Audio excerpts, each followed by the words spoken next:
Hello everyone and welcome back to another Minecraft tutorial. It has been a long time since the last Minecraft tutorial, but I think I have something very interesting to show you. It's a fully automatic sugarcane farm that is really effective. It doesn't only that drop, but normally you'd have like ceiling on here as well, so the drop wouldn't get away.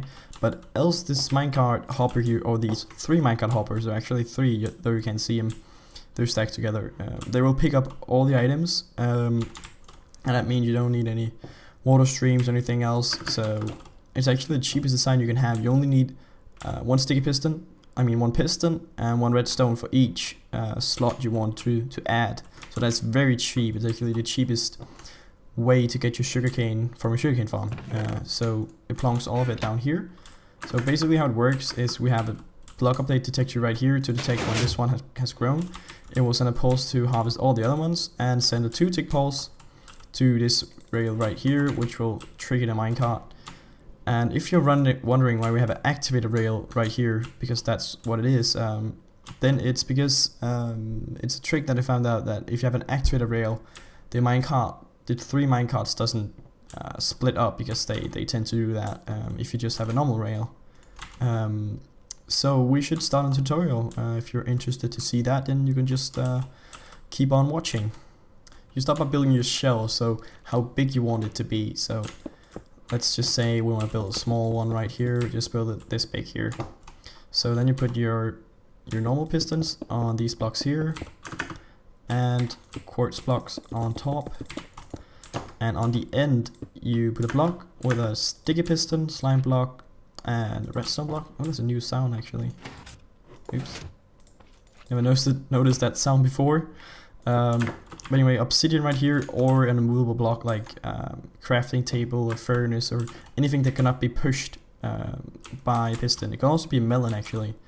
But anyway, you just put your redstone down here, and if you have a very long line of redstone, then you can put a redstone block right here, just for example, and see when it actually runs out. And at the time where it runs out, let's say it runs out right here, so there would not be power if I put another redstone here.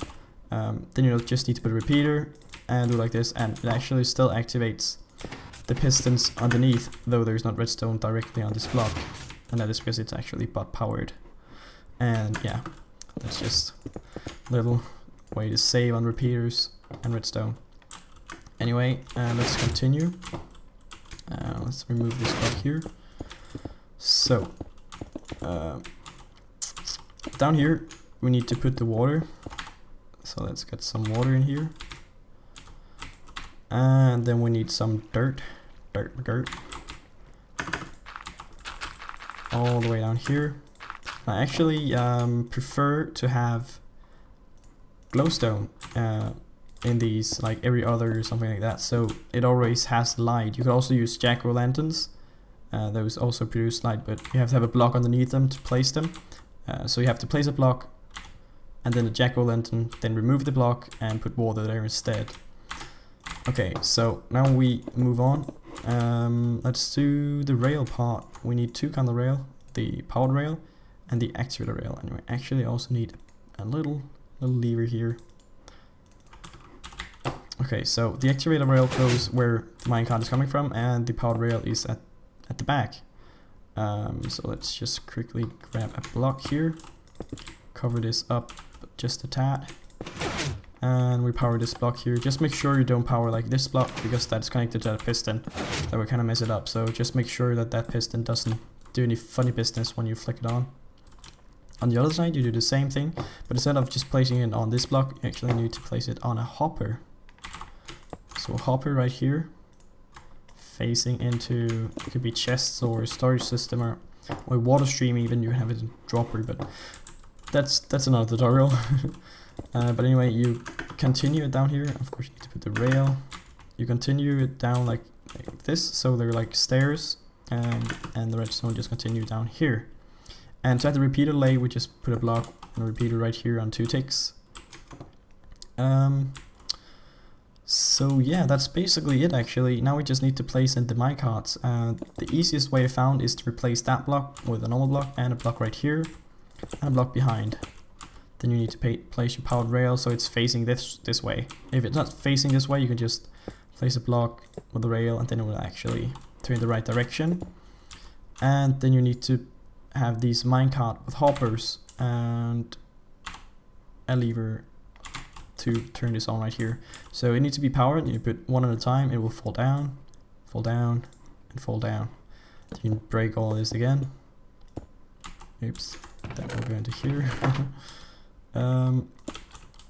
Replace this, and then you're good to go. So just a quick tip here, don't ever bump into your minecarts because that will mess them up and you'll have to do this thing again where you stack the 3 hopper minecarts. So yeah, I would recommend putting glass or any block actually around this. I will just put glass around it just to showcase. That's just to make it more safe so no drops get lost or anything like that, and that you don't push the minecart. So in case all this in glass, I will just skip this.